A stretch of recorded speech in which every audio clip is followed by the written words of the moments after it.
Best AI tattoo generator. How to use AI for tattoo designs. If you want to use AI for tattoo designs, now what we can do is we'll simply launch our browser and search for AI tattoo generator. You'll find several links pop up. Now I usually recommend to not use the one that says sponsored. You just use the one that Google has recommended using their own search engine. Like there is Canva, there is Black Ink AI, there is Remaker AI, and a couple of stuff like that. So just choose any of these websites which might fit your needs. So if one doesn't work, try the other one, right? Once you go to a certain website, let's say in this case, so maybe I select Black Ink AI.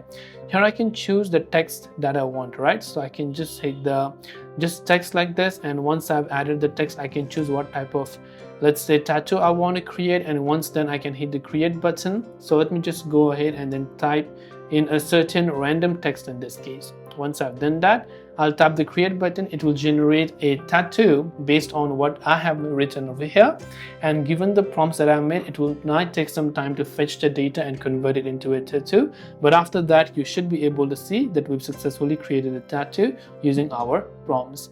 So you can use designer, font generator, or other options as such. So this way you can create with tattoo using AI. I hope the video helped you out. If you have any questions, feel free to also leave them down below. Thanks for watching till the very end, and see you soon in the next video.